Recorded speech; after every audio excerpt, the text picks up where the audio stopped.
Subhanahu wa ta'ala. Bukan berarti Umar tidak dekat dengan Allah, tapi ada keistimewaan yang Allah berikan min ahlil Quran ini, Ubay bin Ka'ab ini. Dan Masya Allah, apalagi Rasulullah Sallallahu Alaihi Wasallam. Syukurnya Pak, yang perlu sangat kita syukuri adalah, apa yang perlu kita syukuri? Kita ini umatnya Nabi Muhammad Sallallahu Alaihi Wasallam. Ya. Itu kadang orang tidak tersadar bahwasanya dia ini dan kita ini adalah umatnya Nabi Muhammad, dan Nabi Muhammad adalah manusia yang dipilih oleh Allah, Habibullah, dicintai oleh Allah, dan itu yang perlu kita syukuri. Rasulun minallah, apalagi yang disebut al-bayyinah, yatlu suhufan mutahharah. Masya Allah. Yatlu, kenapa pakai fi'il mudhari yang artinya sekarang dan masa yang akan datang? Karena memang tugas kerasulan sampai hari ini Pak masih menjadi tugas kita. Tidak hanya kita yang membaca, tapi tilawah itu mengajak orang lain ittiba kepada Allah dan Rasulnya. Muhammadiyah, kenapa ada pergerakan Muhammadiyah? Lihat di dustur awal di Kiai Haji Ahmad Dahlan. Apa kata beliau? Ittiba'u bil Qur'ani wal hadisi kama taba Allah wa rasulah. Masih bertulisan Arab. Pergerakan Muhammadiyah ini adalah untuk mengikuti Allah dan Rasulnya lewat Al-Quran dan hadis Nabi Muhammad Sallallahu Alaihi Wasallam. Itulah yang disebut dengan yatlu. Tugasnya adalah mengajak orang lain untuk dekat dengan Allah dan Rasulnya. Itu tugasnya Pak. Yatlu suhufan mutahharah. Kenapa suhufan mutahharah? Secara sosiologis, bahwa ketika orang yang tidak kenal dengan Allah Subhanahu wa ta'ala, seperti Umar bin Khattab dahulu, Umar bin Khattab yang tidak kenal dengan Allah Subhanahu wa ta'ala, datang ke rumah adiknya yang sedang membacakan surat At-Toha, lalu dia disadarkan dengan surat tersebut, sehingga apa? Sehingga hidayah itu mengalir ke tubuhnya Umar bin Khattab, dan beliau datang ke rumah Arqam bin Abi Arqam yang kita kenal itu. Dan ternyata Umar bin Khattab mendapatkan hidayah itu dari siapa? Dari hanya mendengar ayat-ayat Allah Subhanahu wa ta'ala. Hari ini Pak, di Eropa sana, orang kemarin itu angkanya masih per hari itu 400 orang. Yang dulu katanya 80 orang yang masuk Islam per hari. Hari ini Pak, sampai 600 orang yang masuk Islam per hari. Kemarin angkanya masih 400, hari ini 600 orang per hari yang masuk Islam. Kenapa Pak? Rasulun minallahi yatlu suhufan mutahharah. Anak-anak muda di Jerman, mereka berdiri di jalan-jalan itu Pak.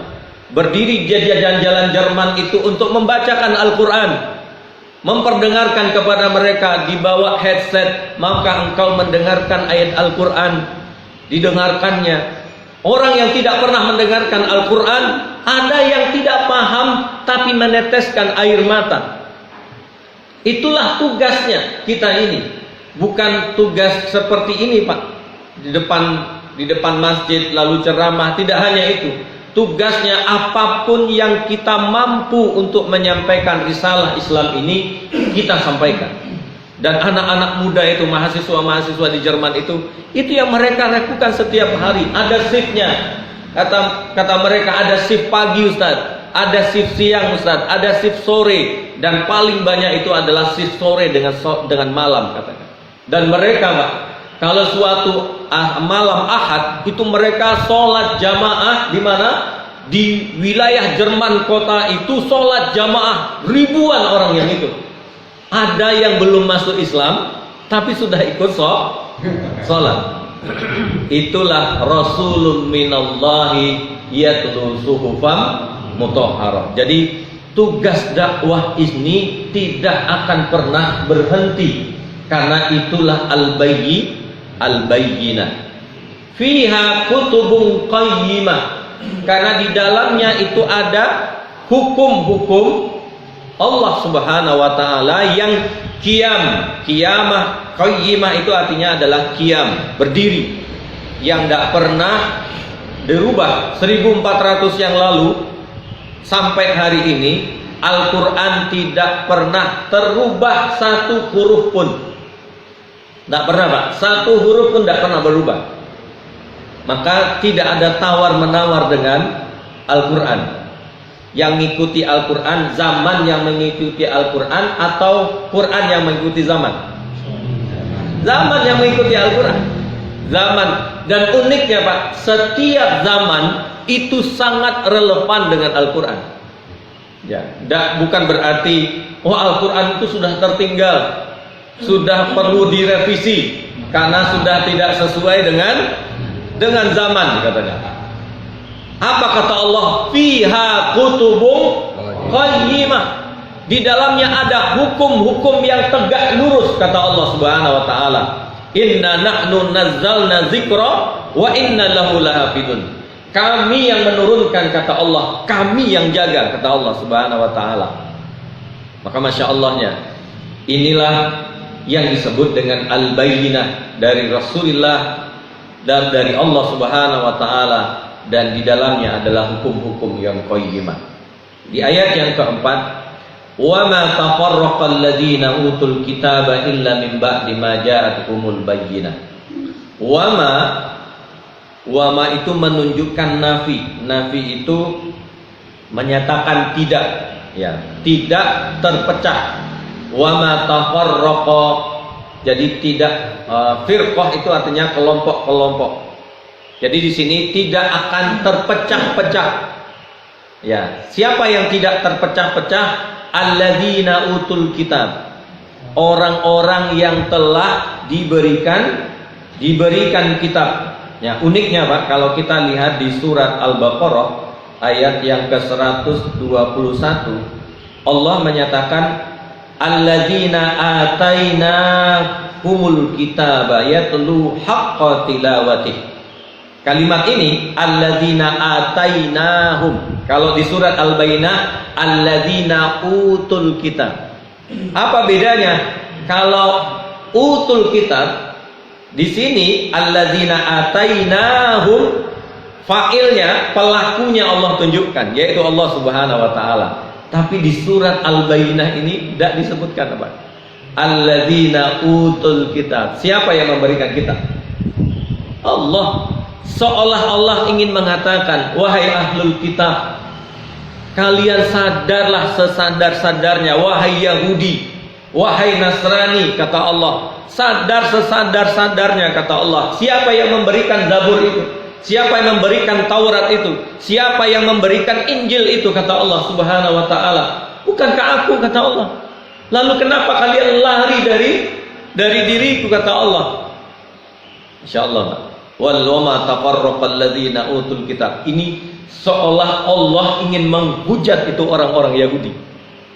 Ya, tenanan ya sampai, kata Allah. Yahudi itu, Pak, uniknya mereka dahulu, mereka itu paham betul bahwa Nabi Muhammad namanya, ciri-cirinya di kitab mereka tuh sangat jelas. Apa buktinya? Buktinya ketika Bani Nazir yang ada di kota Makkah itu pernah dititipkan surat dari kakeknya. Apa kata kakeknya? Kalau engkau menemukan Nabi akhir zaman dengan ciri A, dengan ciri B, dengan ciri C, sampaikan secercik kertas surat ini, selembar kertas ini, kata kakeknya. Dan Masya Allahnya, Pak, lembaran itu adalah penjelasan tentang ajsamu Rasulullah, tentang bentuk fisiknya Rasulullah, lengkap. Dan dia menyerahkan surat ini ke Rasulullah sambil menggigil, Pak. Ya Rasulullah, ini belum masuk Islam. Ya Rasulullah, ausani jaddi, kakekku dahulu memberikan nasihat, wa ustaudani hadhil waraqah, menitipkan kepadaku lembaran surat ini. Seandainya in wajadtun nabiyan ala ajsamin, dengan jasad seperti ini, berikan kepadanya surat ini. Diberikan Pak kepada baginda Nabi Muhammad dan beliau masuk Islam. Artinya bahwa orang Yahudi itu paham betul siapa Nabi setelah Nabi Isa alaihi salam. Tapi apa mereka lakukan? Menolak. Kenapa menolak Pak? Karena kota Madinah, Bani Nazir, Bani Qairuzah, Bani Qainuqa yang ada di kota Madinah ini kan menguasai ekonomi di Madinah. Siapa yang menjadi pionir mereka untuk diadu domba? Ya, baina Aus dan Khazraj. Ahlul ard, maksudnya penduduk kota Madinah. Jadi kota Madinah ini ada penduduk aslinya Aus dan Khazraj. Ketika Yahudi datang mengadu domba dua kelompok ini, mengadu domba untuk mendapatkan keuntungan Pak. Kadang ini dikasih senjata, ini dikasih senjata, ayo perang. Ya, aku tak lihat dari sini. Dia pemasok senjata, dia pemasok pangan. Nah, kira-kira terjadi di Indonesia gak hari ini? Ya. Ayo katanya, ayo. Apa yang terjadi? Nabi Muhammad hijrah dari kota Mekah ke Madinah, mendamaikan suku Aus dan Khazraj. Mereka berdamai 125 tahun mereka bermusuhan Pak. Setelah Setelah berdamai, apa yang terjadi? Mereka merasa rugi dengan kedatangan Nabi Muhammad. Karena Nabi mendirikan pasar sendiri Pak. Riba tidak diikutin Nabi, lalu Nabi mendirikan pasar sendiri di kota Madinah itu.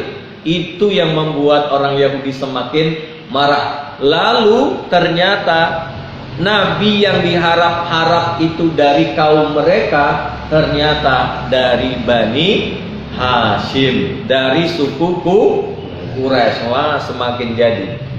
Maka kata tafarraqal ladzina utul kitab itu menunjuk kepada siapa? Yahudi dan kepada orang-orang Nasrani. Kenapa mereka pecah?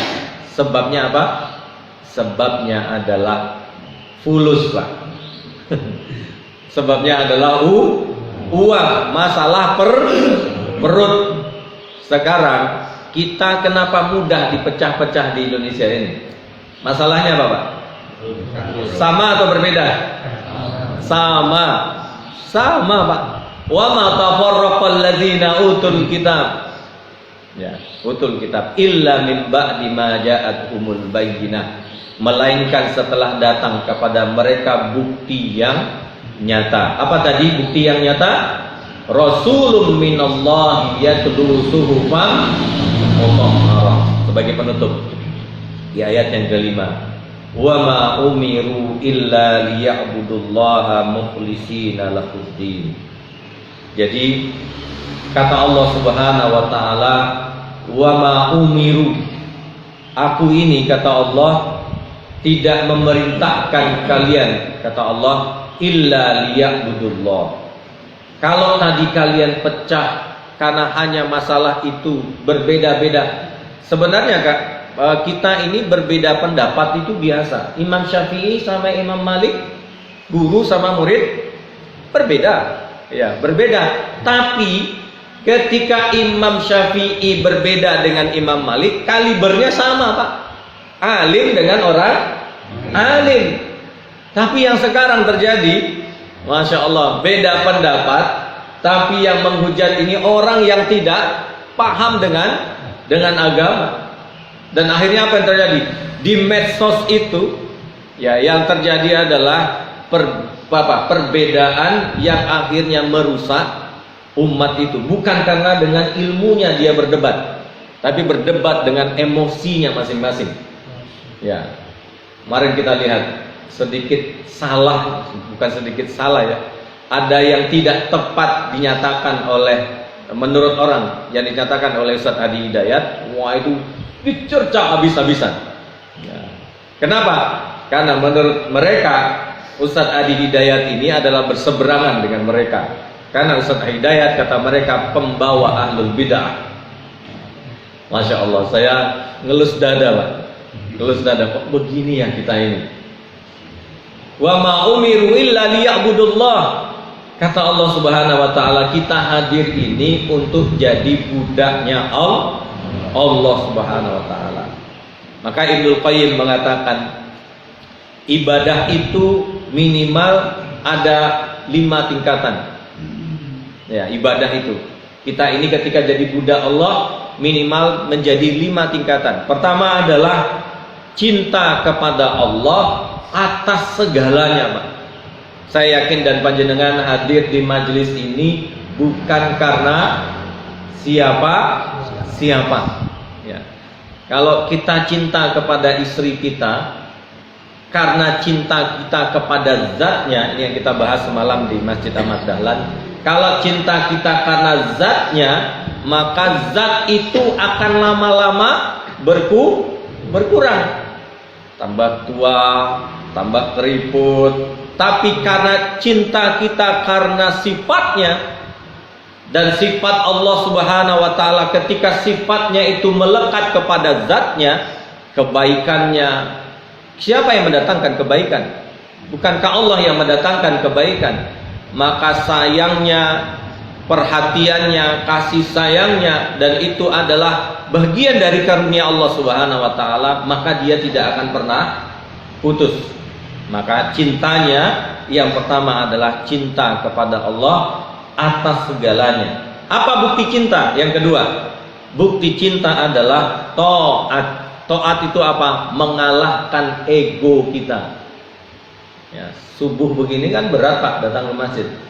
Apalagi Pak supir jauh dari sana, Pak Sanggar dari barat sana. Nah, mengalahkan ego, taat, tanda bukti cinta kepada Allah. Yang ketiga adalah tawakal, menyerahkan sepenuhnya semuanya kepada Allah Subhanahu wa taala. Saya yakin dan percaya lelah, capeknya, maka Allah ketika kita serahkan kepada Allah Subhanahu wa taala, itu bentuk tanda kita beribadah kepada Allah Subhanahu wa taala. Yang keempat adalah taat berdasarkan dusturnya Allah, yaitu Al-Qur'an dan hadis. Kita taat ada panduannya. Panduannya apa? Panduannya adalah Al-Qur'an dan sunnah Nabi Muhammad sallallahu alaihi wasallam. Bahkan ketika kita melaksanakan sunnah-sunnah Nabi, sesungguhnya itu adalah tanda kita beribadah kepada Allah Subhanahu wa taala. Yang terakhir adalah ini yang paling berat, yaitu ridho. Ridho itu kalau kepada manusia ada ridho kita 100%. Aku ridho kepadamu. Sama orang tua mungkin ya, sama orang tua kita saja untuk ridho dengan orang tua kita sepenuhnya pun wallahu a'lam.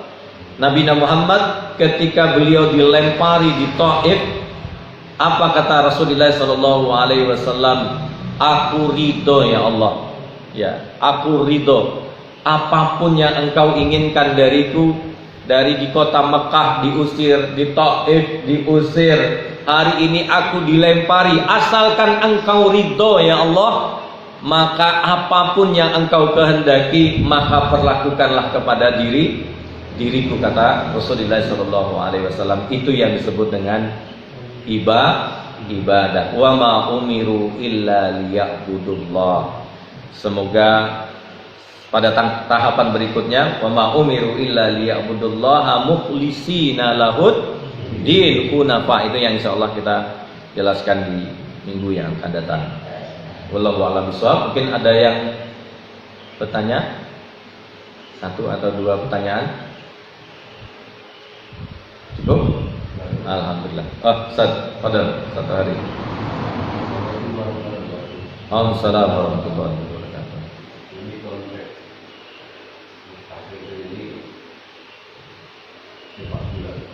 Oh, sepak bola.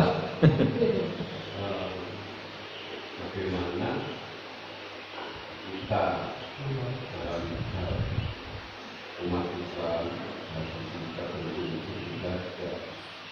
belajar mengaji, tapi kita harus main-main ya, dengan semangat nasionalisme yang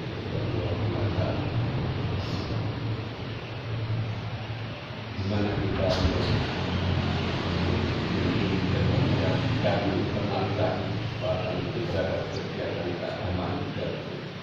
antara kebangsaan dengan keagamaan. Dan permainan Permainan itu maksudnya apa? sepak bola ya. Oh sepak bola tenanan. Cara dunia dan Oh ya. Ya. Wallahu a'lam bishawab. Dalam persoalan itu sebenarnya banyak ya, kita lihat di zaman kenabian itu termasuk orang-orang Habasah itu mereka biasa kok ulang tahun negara mereka. Jadi apakah itu asobiyah? Tidak. Ya, kata Nabi tidak asobiyah. Asalkan itu tidak menjadikan wa ma tafarraqal ladzina utul kitab tadi. Tidak menjadikan pecah belahnya umat itu karena itu. Tapi dia pakai hanya sebagai simbol ulang tahun kemerdekaan mereka. Makanya di dalam istilah Al-Qur'an ada fastabiqul khairat. Nah, itu yang dipakai oleh Muhammadiyah. Jadi fastabiqul khairat itu menunjukkan berlomba-lomba dalam kebaikan. Ya, bola itu akan jadi masalah kalau dia falyatana fasil mutanafisun. Kalau dijadikan lomba-lomba dalam kemaksiatan, orang kan bisa saja Pak. Semua lomba bisa jadi baik, bisa jadi jelek, tergantung mau dijadikan apa gitu kan. Mau jadikan apa. Tapi dalam konteks bola itu kan persoalannya apa yang al-waqi secara fikih. Secara fikih dia tidak bermasalah, dalam hukum fikih dia tidak bermasalah. Saya lihat iftaknya Al-Azhar, iftaknya Mesir, iftaknya Saudi Arabia tidak mengatakan bola itu sebagai kategori sesuatu yang diharamkan oleh Allah Subhanahu wa taala. Tetapi ada orang yang menyalahgunakan, itu urusan lain. Ya, urusan lain, bukan masuk kategori yang disebut dengan asobiyah. Ya, masuk dalam asobiyah. Jadi bagi para ulama tidak ada masalah ya terkait dengan lomba bola seperti itu. Dalam kita bernegara pun ya itu hati-hati saja. Ya, nanti kita jelaskan tentang hunafa. Bagaimana hati kita itu tidak mengikat kepada sesuatu yang zatiyah. Nah, itu yang sangat penting sebenarnya dari wa ma umiru illa liya'budullaha mukhlisina lahuddin. Saya rasa demikian. Wallahu a'lam bishawab. Kita tutup dengan doa kafaratul majlis. Subhanakallahumma wa bihamdika asyhadu an la ilaha illa anta astaghfiruka wa atubu ilaik. Assalamualaikum warahmatullahi wabarakatuh.